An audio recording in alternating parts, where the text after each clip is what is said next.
말씀 가지고 십자가 길 위에서 만난 제자들이라는 제목으로 여러분과 좀 말씀을 나누겠습니다. 오늘 본문은 예수님께서 십자가를 지러 가시는 장면을 담고 있습니다. 누가는 다른 복음서에 나오는 예수님이 순환을 당하시는 대제사장의 가야바의 뜰에서 또 로마 빌라도 총독에게 끌려가 순환을 당하시는 모습은 생략을 합니다. 그리고 바로 예수님께서 십자가 형장으로 이동하는 장면을 보여주고 있는데요. 그런 가운데 우리는 예수님의 십자가 그 길 위에서 만나는 소수의 제자들을 다시 만나게 됩니다. 분명 예수님의 제자들은 다 도망갔는데 예수님은 다른 제자들을 만나게 되는 건데요. 두 사람입니다. 먼저는 구레네 사람 시몬이란 사람인데요. 예수님의 십자가를 함께 진 자는 그렇게 호언장담했던 수제자 시몬 베드로가 아니라 바로 이 사람, 시골에서 유월절을 지키기 위해 예루살렘에 왔던 순례자 구레네 시몬이었다라는 것입니다. 누가복음에는 나오지 않지만 예수님은 이미 십자가형을 준비하면서 심한 폭력으로 인해 온몸이 만신창이가 되었기 때문에 당시에 죄인이 스스로 지고 가던 예수님의 그 당시 십자가 형벌은 죄인이 그 십자가의 가로 형틀을 지고 가게 되어 있었는데요.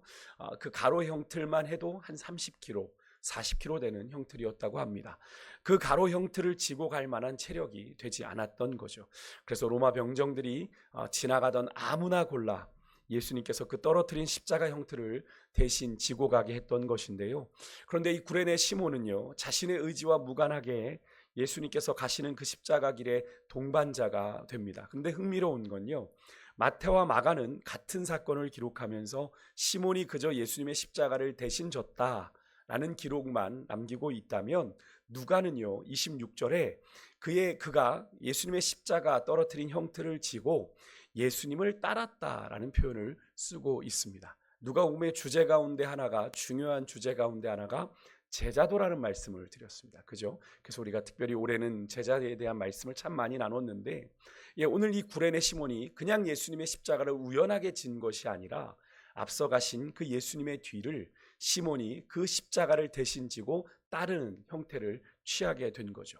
예수님께서 앞서 자신을 따르는 방식으로 말씀하셨던 누가복음 9장 23절에서 또 14장 27절에서 이런 말씀을 하셨죠. 우리 계속 살펴봅니다. 아무든지 나를 따라오려거든 자기를 부인하고 자기 십자가를 지고 나를 따를 것이다 라고 말씀하신 것처럼 구레네 시몬은 예수님의 십자가를 지고 예수님의 뒤를 따르게 된 것인데요. 그렇게 우연찮게 구레네 시몬은요 예수님의 십자가의 길을 따르며 원치 않았지만 제자의 길을 따르게 됩니다. 그리 긴 시간은 아니었지만 이 구레네 시몬의 모습은 우리에게 참 제자의 모습이 어떤 모습인지를 우리가 다시 한번 질문을 던지게 됩니다. 여러분, 참된 제자가 누구입니까? 그냥 주님을 열렬히 좋아하는 사람이 참된 제자입니까? 아니죠. 그저 주님의 뜻에 동의하고 그 주님의 뜻에 동의하고 따르는 자가 참된 제자입니까? 그것도 아닙니다. 주님을 끝까지 따르는 자가 참된 제자이죠. 처음에는 구레네 시몬처럼 억지로 따라갈 수 있습니다만 결국 온전히 따르는 자가 되는 것이 참된 제자의 길이라는 것을 우리가 계속 나누었는데요. 예전에도 말씀드렸지만 이후에 이제 로마서에서 이 구레네 시몬의 흔적을 우리가 발견하게 되는데, 로마서 16장 13절에 보면 사도 바울이 안부를 전하는 사람들 가운데 로마서를 마무리하면서 루포와 그의 어머니를 언급을 합니다. 루포와 그 어머니에게 안부를 좀 전해달라. 심지어 그 루포의 어머니를 가리켜 사도 바울이 뭐라고 그럽니까? 내 어머니다 라고 할 정도로 가까운 관계인 것을 사도 바울이 언급을 하는데, 여기에 루포가 또 어디에 나오냐면 복음서 마가복음 15장 21절에 이 구레네 시몬을 소개하면서 마가는 이 구레네 시몬을 알렉산더와 루포의 아버지라고 소개를 하는데요. 이 사람을 일반적으로 로마서에 소개된 루포와 동일인으로 봅니다. 왜냐하면 마가가 복음서를 로마에서 기록했다라고 우리는 보거든요. 지역이 같지 않습니까? 결국 우연처럼 시골에서 올라와 예수님의 십자가를 대신 진, 어쩌면 그 잠깐일 수 있는 600m, 길어야 1.2km 정도 되는 그 예수님의 비아돌로로사, 그 길을 잠시 구레네는 예수님의 십자가를 대신하여 지었을 뿐인데, 우연처럼 그렇게 지었던 그 경험이 구레네 시몬으로 하여금 뭐가 되게 한 겁니까? 예수 그리스도의 제자가 되게 했던 거죠. 어쩌면 그의 미래를 보여주듯 구레네 시몬은, 누가복음은 구레네 시몬이 그 예수님의 십자가를 지고 예수님을 어떻게 했다? 따랐다라고 표현을 하고 있는 건데요. 그래서 사도행전 13장에 가보면 시리아 안디옥에 이 시므온이라는 사람이 나옵니다. 교회 교사 시므온이라는 사람이 나오는데 이 사람이 바로 구레네 시몬이라고 봅니다. 그의 아내와 그 아들까지도 그 주님을 섬기는 그 길을 따라가고 있음을 우리가 볼 수 있는데요. 놀라운 반전이지 않습니까? 우연찮게 진 그 십자가가 그를 제자의 길로 안내했던 것. 여러분 혹시 카일 아이들먼 목사님의 팬인가 제자인가라는 책을 혹시 아십니까? 제가 예전에 한번 설교하면서 소개를 드린 적 있는데요. 원서 제목은 Not a fan입니다. Not a fan. 팬이 아니다라는 거죠. 제자는 팬이 아니라는 겁니다. 참 좋은 책인데 벌써 7년 전, 8년 전에 나온 책인데 지금도 계속 많은 성도들에게 읽히고 있는 책입니다. 꼭 한번 읽어보시기를 권하는데요. 제목에서도 알 수 있는 것처럼 현대 그리스도인들이 예수님을 믿는다고 하면서 제자가 아닌 예수님의 뭐로 신앙생활을 하고 있어요? 팬으로 신앙생활을 하고 있는 겁니다. 팬이 아니라 예수님의 제자가 되어야 된다. 이 카일 아이들먼 목사님은 이 책을 통해 이야기하고 있는데요. 여러분 누군가의 팬이 되어 보셨습니까?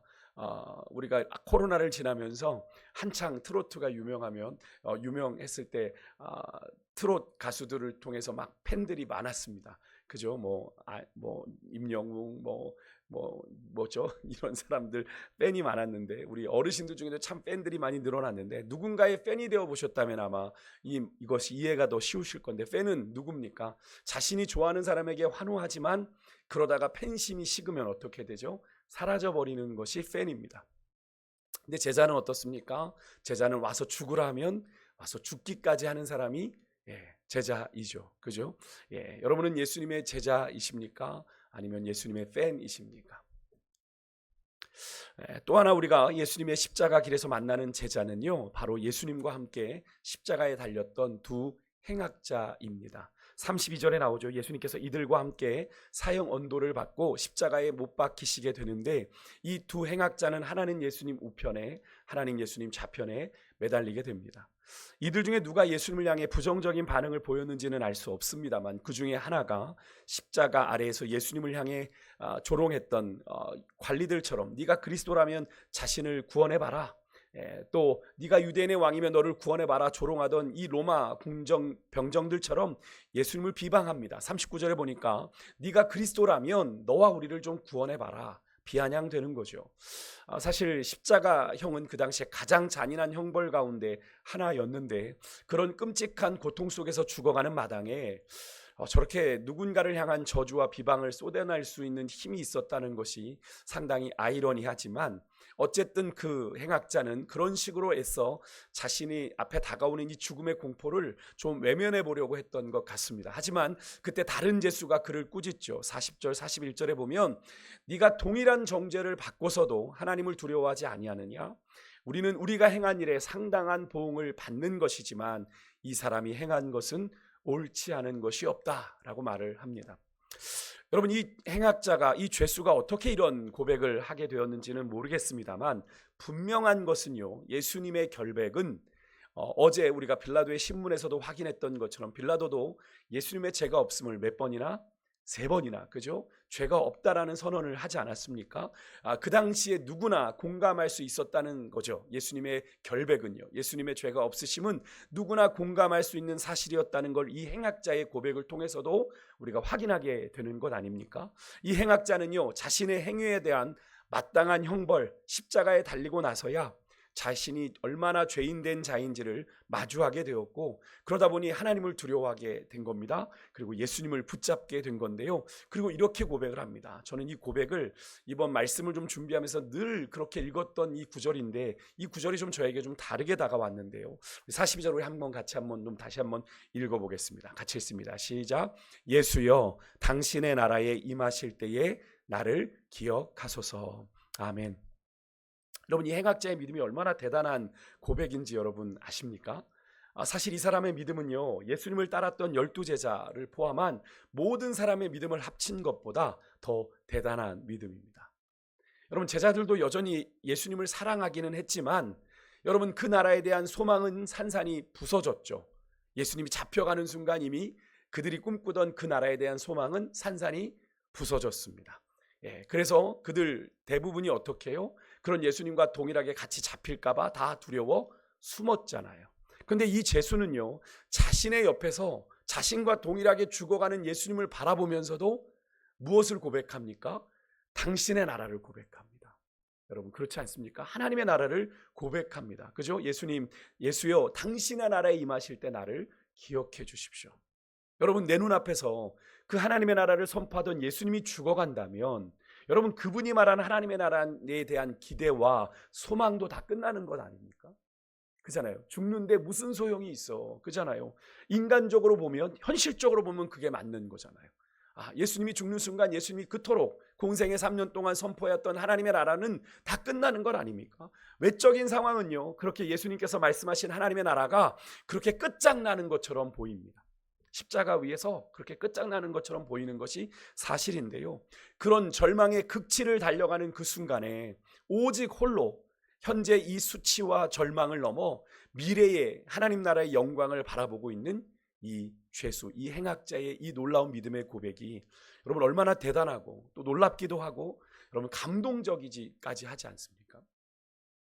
여러분 이번에 말씀을 좀 준비하면서 이 행악자의 믿음을 제가 되게 곱씹게 되었는데요, 곱씹다 보니 이게 얼마나 놀라운 믿음의 고백인지를 깨닫게 되었는데, 여러분 내 눈앞에서 그렇게 하나님의 나라를 외치던 예수님이 숨을 거두어 가고 있는데, 그렇다면 인간적으로 모든 기대와 소망도 끝나야 되는 게 맞는데, 그런 예수님을 보고도 그분이 말한 하나님의 나라를 고백할 수 있는 이 믿음의 눈이 이 행악자에게는 있었다라고 하는 겁니다.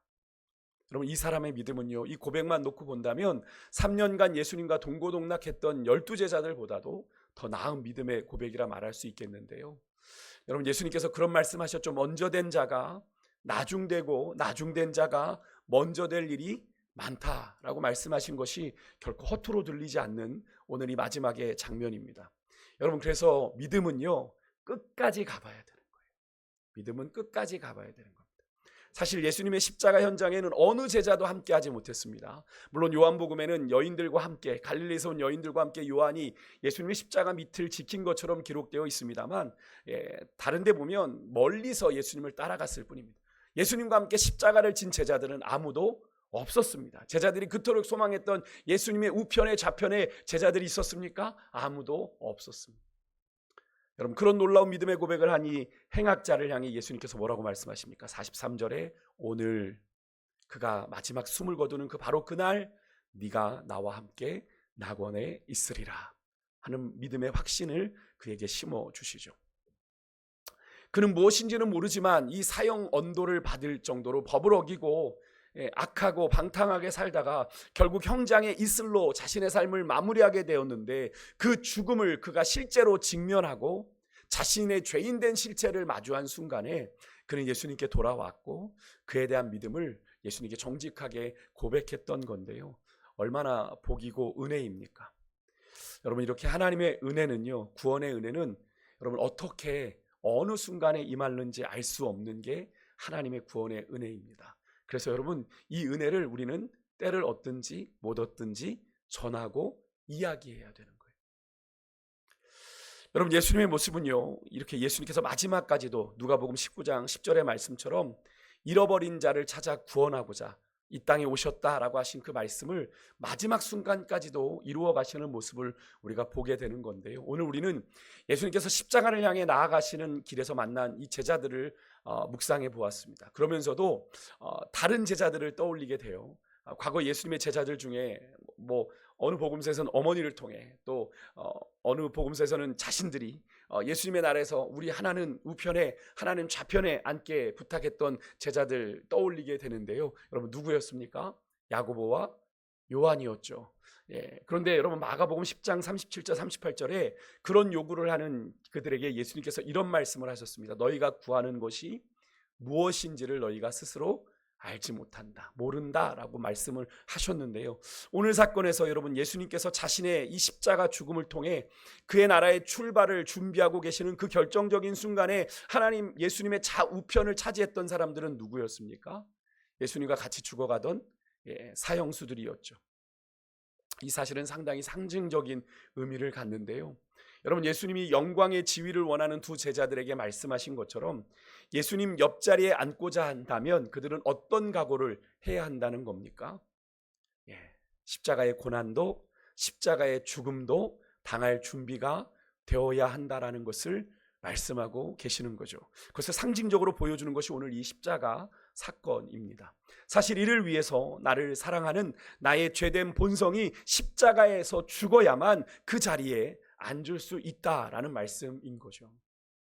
결국 여러분, 제자들이 예수님을 떠나 도망간 건 뭡니까? 주님을 사랑한다 고백했지만 주님보다 누굴 더 사랑한 겁니까? 나를 더 사랑한 겁니다. 나를 더 사랑한 겁니다. 나를 부인하지 못했던 겁니다. 그래서 그 십자가를 질 수가 없었던 겁니다. 그래서 도망간 거예요. 결국 여러분, 하나님의 나라에 이르는 길은 다른 길이 아니라 어떤 길이라는 걸 얘기해 줍니까? 십자가의 길이어야 한다라는 걸 얘기해 주는 거예요. 여러분, 여러분의 인생을 바쳐 예수님을 따를 각오가 준비가 되어 있으십니까? 오늘 우리는 성금요일을, 예수님께서 십자가에서 죽으신 성금요일을 지내게 될 텐데요. 예수님께서 오전 9시부터 오후 3시까지 6시간 십자가에 달려 계시다가 죽음을 맞이하게 되시는데, 여러분, 예수님은 죽기까지 우리를 사랑하셨는데, 여러분, 그분의 뒤를 따라가는 우리 또한 여러분 그렇게 우리의 인생을 바쳐 예수님을 따를 준비가 되어 있는지를 오늘 이 아침 여러분 점검하시고, 나는 예수님의 팬인가 아니면 예수님의 제자인가를 오늘 이 아침 우리에게 주님은 묻고 계세요. 십자가를 놓고 너는 나의 팬이냐 아니면 나의 제자냐? 오늘 예수님의 질문 앞에 우리가 믿음으로 좀 온전하게 응답하는 여러분과 제가 될 수 있기를 주의 이름으로 축복합니다. 기도하겠습니다.